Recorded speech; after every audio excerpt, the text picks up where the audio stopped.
surface, Goliath-sized challenges often feel hopeless because overcoming them seems impossible. Self-reliance will never defeat giants. God-reliance, on the other hand, makes the seemingly impossible possible. On this season of the Challenges Won't Stop Me podcast, gain insights and inspiration as guests share how God equipped and empowered them to overcome their giant-sized challenges with powerful God-reliant strategies, habits, mindsets, and fight verses. With God fighting for you, you too can overcome Goliath-sized challenges. Host Melanie Brown is eager to get started. So let's go!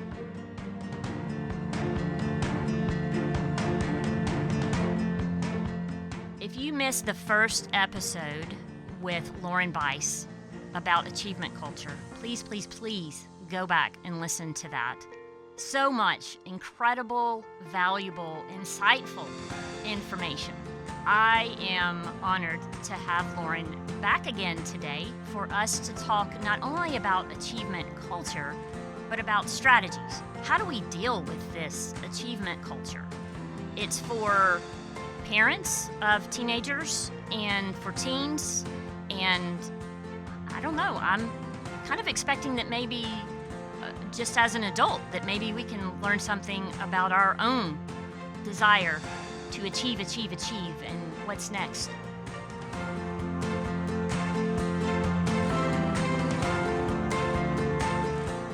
So welcome back, Lauren. Thank you.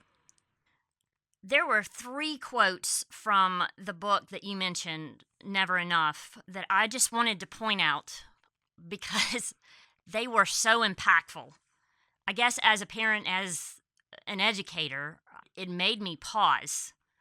So the first quote is, "Parents in my community generally agree that getting into a selective college is one of the most important ingredients, most important, to later life happiness.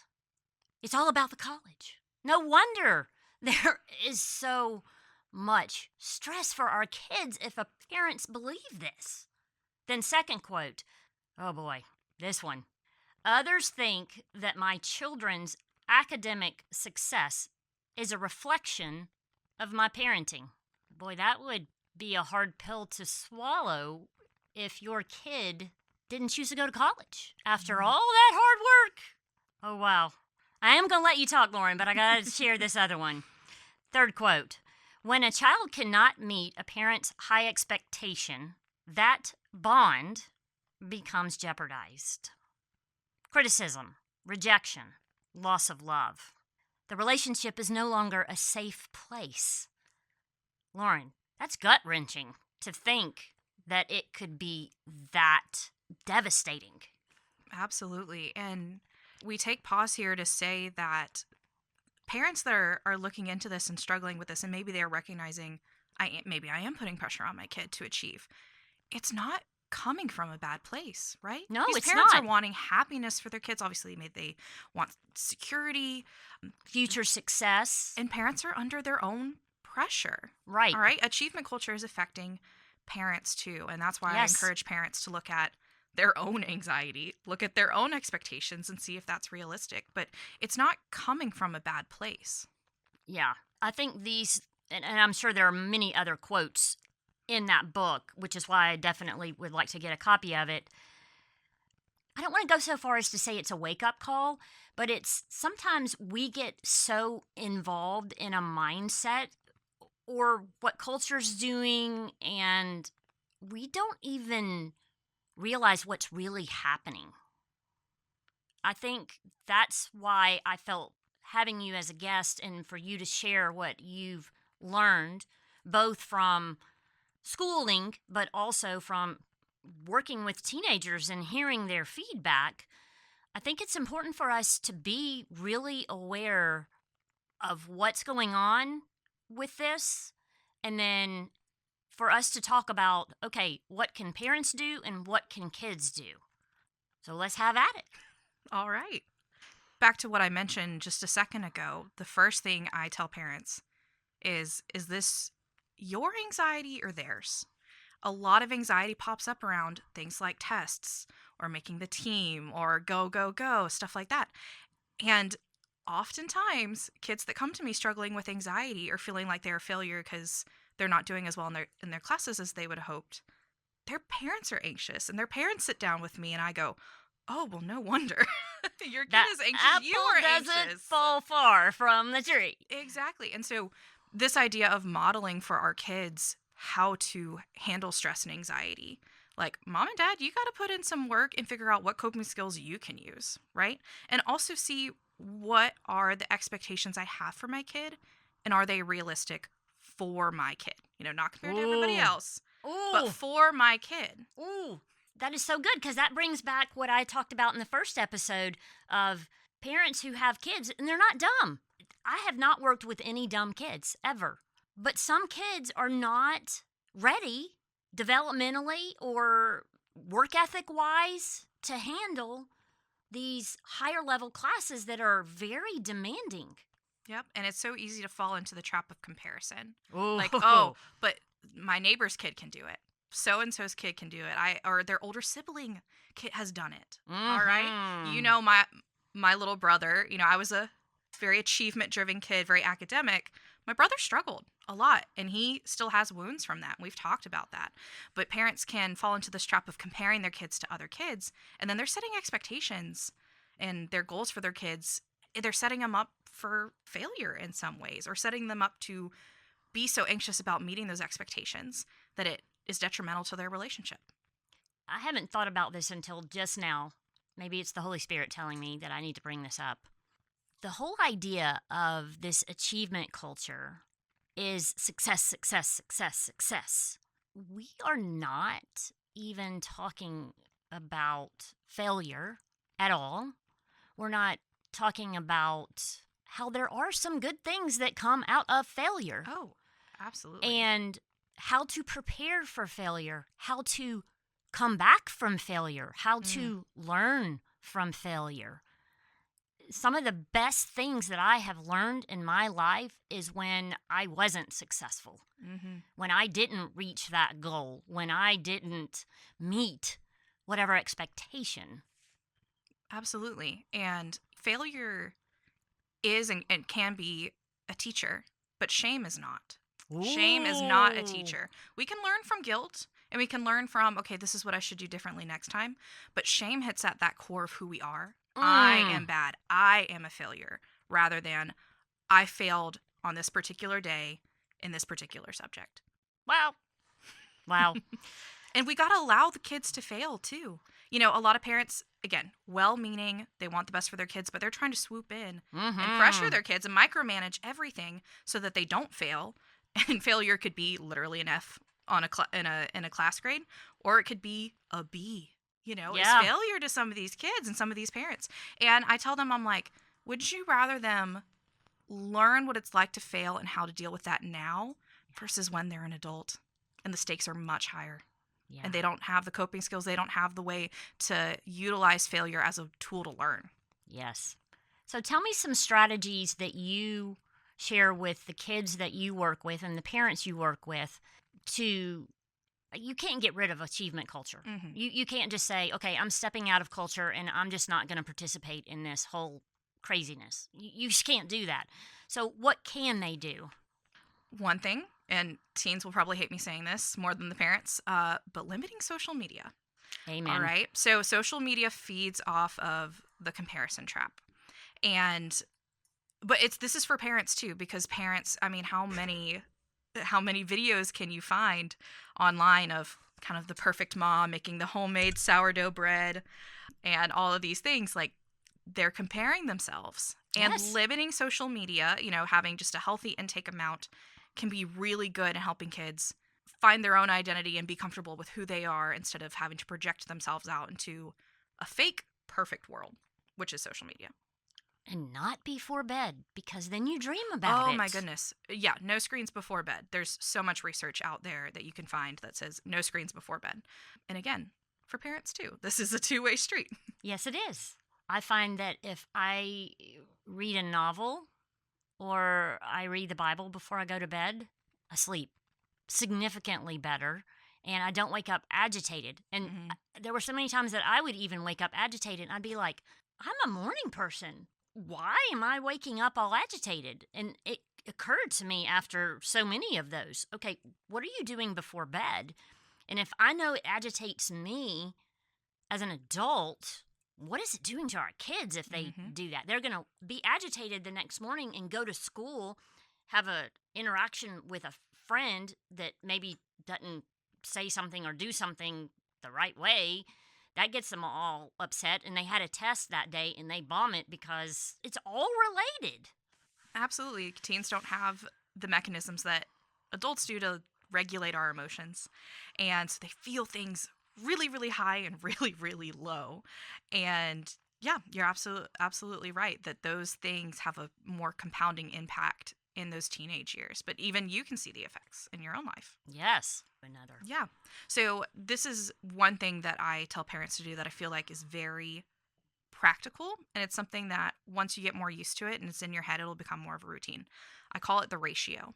So as humans, we are wired in our brains to detect threats and to focus on those way more than we do anything that gives us a sense of safety and of comfort. All right. Because we got to see what danger is out there. And teens detect that criticism, the micromanaging, the nagging is detected and wired in the brain as a threat. So we have a stronger neural response to anything negative. We have a negativity bias. This is especially true in teens. And so what happens is that a parent thinks that like, oh, I'm just checking in with them every once in a while or kind of getting on to them about, well, you didn't complete your homework, you didn't do this, blah, blah, blah, every once in a while. But what it feels like to a teen is that that's all their parent talks about. All right. So parents checking the ratio of how often am I talking to my kid about school, about their sport, about their performance, about their college, versus how much time am I talking to my kid about their favorite TV show or something that we get to do together that's just kind of fun and just have experiences together. And you have to be very cognizant of that because you're already working with a brain that's basically going to focus on all that negativity. That is great. I think that's great for any absolutely relationship. Another thing too is the skills needed for listening and for communicating with your teen. All right. You might think that your teen does not want to talk to you, and there's a lot of truth to that. But the little nuggets that they give you where they are talking to you, you have got to know how to listen. And so what this means is doing things like putting away your phone. Yes. Giving your full attention, giving eye contact. It also means allowing for awkward silence. You don't have to fill the space. If your teen is talking about something and then there's a pause, let the pause sit. It can be uncomfortable, but what's happening in those moments is that your teen is actually reflecting and they're processing in the moment. And then what usually ends up happening is that the teen then says something even deeper in their next sentence once you've given them a little bit of time to reflect. All right? And that means you don't have to have all the answers. Don't jump in with a solution. I think parents don't want to see their kids in discomfort, which is fair. You know, no one wants to see their kids struggle. But what's really going to teach them is allowing them to kind of come up with solutions on their own. And if they ask for advice, if they ask for solutions, great. But otherwise, just let them come to you with stuff and just let it be. Maybe they've had a terrible day. Just let them have a terrible day instead of being like, well, you could have done this differently. Well, why don't you try this? Just let it be bad. I like that a lot. The listening is very hard as a parent, but that really is when you learn what's meaningful to them, special to them, important to them. They'll talk to you if they feel heard. If they don't feel heard, then they're going to be closed off. Absolutely. You need to validate the emotions, even if it doesn't make sense, right? Because there are some things where you're like, I have no idea why you are so upset about this. And it just doesn't make sense to us. But we still need to be active in validating what they're feeling. That is fantastic.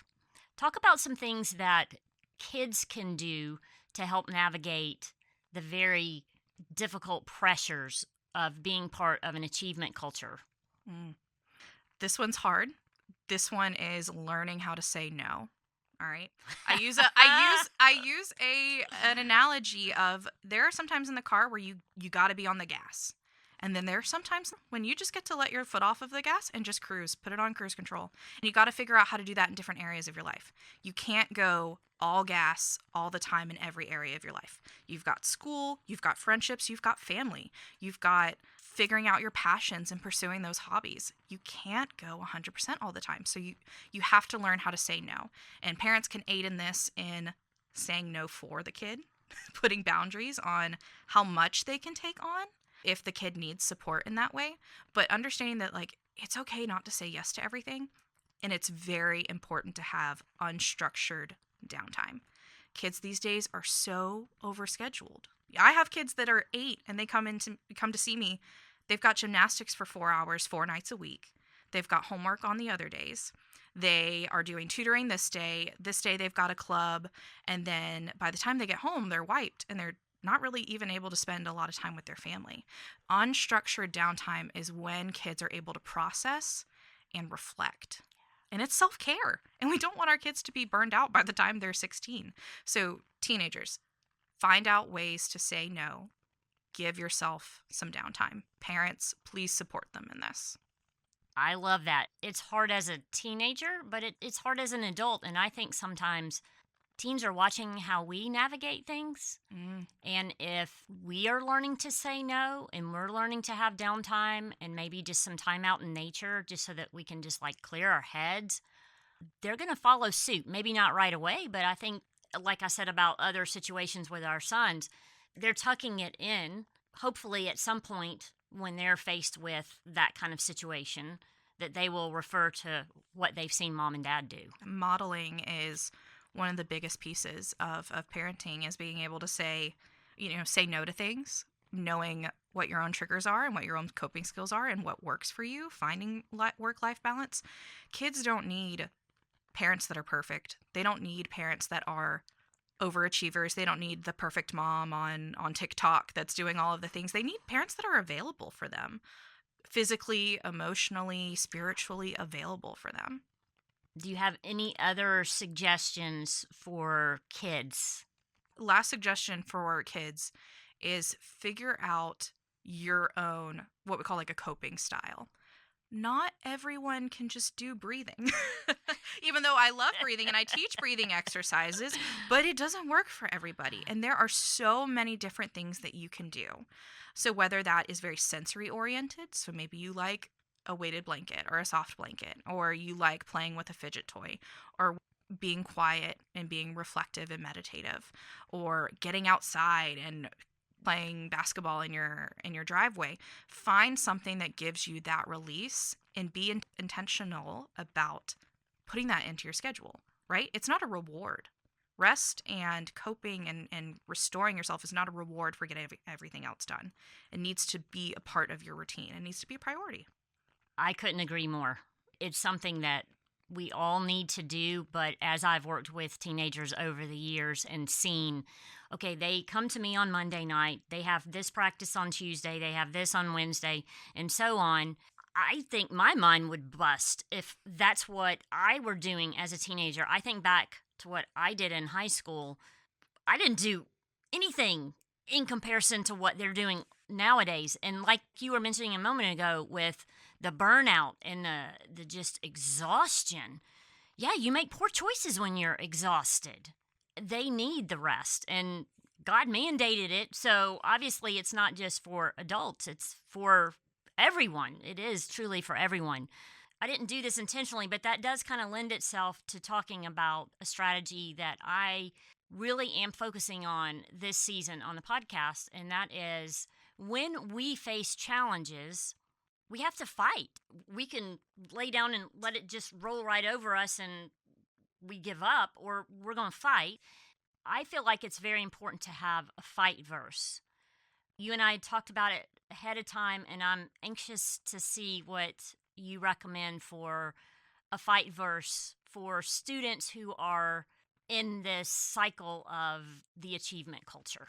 The fight verse that I think really speaks to not only the go, go, go and hustle of achievement culture, but also this like piece of identity and reminding teens that your identity is in Christ and he thinks Yes. you are incredible. So this verse, it's Colossians 3:23. Whatever you do, work at it with all your heart, as working for the Lord and not for human masters. All right, so whatever you do, whether that's doing your schoolwork, whether that's volunteering, whether that's being a good friend, you are doing it for God. You are not doing it for the external validation of the rest of the world. If teens can really hide that in their heart and live that out, a lot of the stress and the pressure will melt away, because no matter what we do, we were never a failure to God. We will never not be enough for him. And some of that just like melts away, and how relieving can that be? I was very excited about hearing what verse you were going to pick, but that one nails it. That one nails it, Lauren. That is fantastic. And I do think it is so much about our identity. Culture is trying to shape our identity in 9,000 different ways. And what I've learned over the course of my life is just as soon as you reach that level of meeting whatever culture demands of you, it changes. Mm-hmm. So then you've got a whole nother hamster wheel to jump on, and I got to do this now. If we're trying to constantly chase what culture is telling us, whether you're an adult or a teenager or a child, as you said, it's never going to fulfill us. Our fulfillment is in who God says we are and what God has purpose for our lives. Me being an educator and me being an author and working with overcoming challenges fills me with joy. And it's not that I'm trying to achieve this number of podcast interviews or this number of books or anything like that. It's God keeps telling me over and over, you are my beloved. I have so much love for you. All the things that God says about who we are is what should drive us. That's what should drive us, not what culture says that we should be. And that's why I love that verse. It is a reminder that we're going to be working for things throughout our lives, but what is the reason behind it? This idea of there's always something next. There's always that next step. And for a lot of teenagers, it's like, okay, well, when I get to college, then I'm making a difference, or then I'm going to be successful, or then I'm going to matter, or okay, I get this fancy job, I get the right car, all of these things. We can look at the life of Timothy, right? The missionary that Paul worked with, one of the early church leaders. He was a young guy. Experts estimate late teens, early 20s, but Paul could have been working with him as early as like 15 or 16 years old, okay? So teens don't have to wait to figure out their purpose. They don't have to wait to matter and to make a difference for the kingdom of God. No. I love that you're pointing that out. That is what gives us our joy, and that's what gives us our purpose. And I think that's really what the whole, if we had to sum it up, and maybe you have a different opinion, but to me, the achievement culture it's like a Band-Aid for trying to fulfill what only God can fulfill. It's not to say that we should just like completely get rid of the achievement culture, but we can't put all of our eggs in that basket. And that includes adults as well. I think there's so much that I'm gaining from this as an adult. This conversation it started out to be about achievement culture in teens. I think even adults are guilty of this. So if you are an adult and you're listening because you want to learn about your teenager, you've come to the right place. But I hope that your heart is receptive to hearing what Lauren has said about us as adults as well. I am grateful for these two conversations with you. This has been absolutely fantastic. Thank you, Lauren. Thank you for the opportunity and getting this message out there and being so insightful and open. I'm just so happy that this message will get spread across to your followers. So thank you for inviting me.